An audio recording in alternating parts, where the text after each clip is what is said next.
Hello, internet friends. Sometimes people ask me what it's like living in Las Vegas because their interpretation of Vegas is, oh, it's so hot all the time. And relatively, like, this is winter in Las Vegas. I am working in my garage with the garage door open. It's January and it's 70 degrees outside.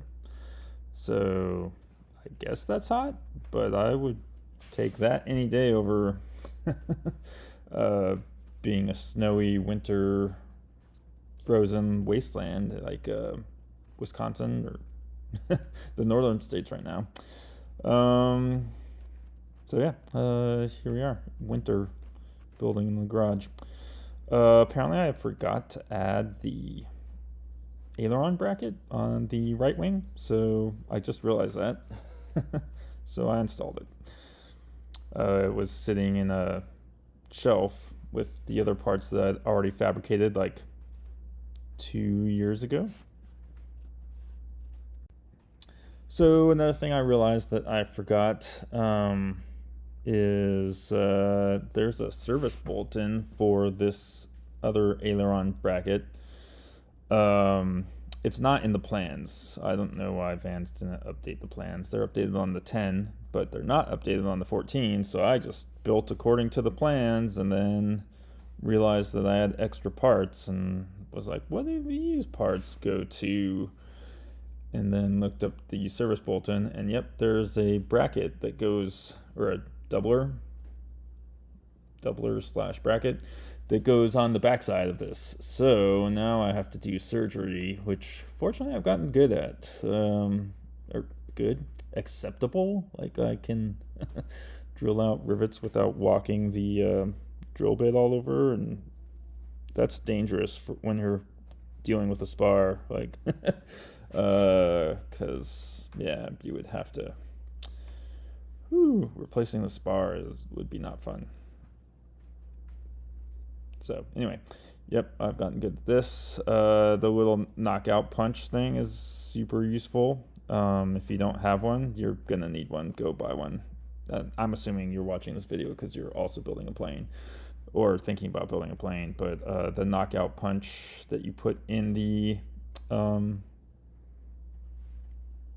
rivet gun is super useful, especially when you've made mistakes. Now, that being said, you could abuse that, and it's just as dangerous as a drill. So you should know what you're doing when you are using it. Okay, and then after this, we follow the plans, which I did not do last time. Because on the other wing, I didn't read the plans, and I went ahead and dimpled everything. But the plans actually say that you should countersink the top skins and match drill the holes for the doublers. I did not match drill the holes because when I started match drilling, like, it wasn't grabbing anything. So I think I did a pretty good job on fluting and making sure everything lined up. I mean, it's a computer that drills the holes, so everything should line up well. So I stopped match drilling and then just started countersinking, and countersinking went well, probably because everything was already lined up. Yeah, and I prefer to Clico everything together.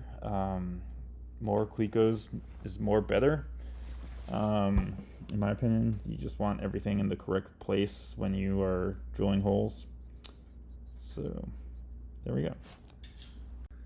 I'm hoping to make good progress this week. One of the conferences that I was supposed to attend got moved to 2 weeks from now because of the government. So thanks, but no thanks, government. I mean, I get time this week, but then 2 weeks from now, then I'll be gone for a few days and not have build time for like 3 days. So I'm hoping to get a lot done this week. So I want to get these skins on. Then I want to I guess, build ailerons and flaps. That makes sense. Get the wings completely done.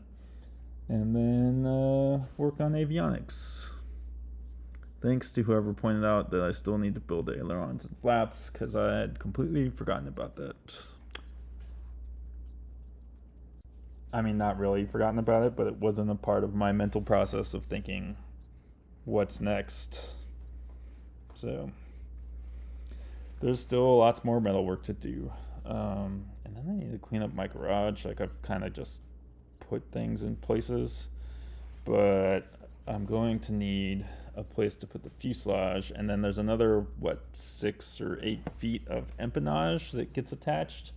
So then I'm gonna need enough room to have the empennage and fuse, and then I'm guessing I'm gonna put things on landing gear. So I should figure out how long that is.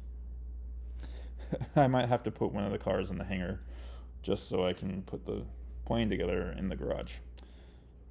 But anyway, if you are also building a plane or clecoing things or match drilling or thinking about building a plane, scan this QR code for Slack, because that's where we hang out and talk about airplanes, mostly because I use Slack for work. So that's how that started. Anyway, see you there, and see you in the next video.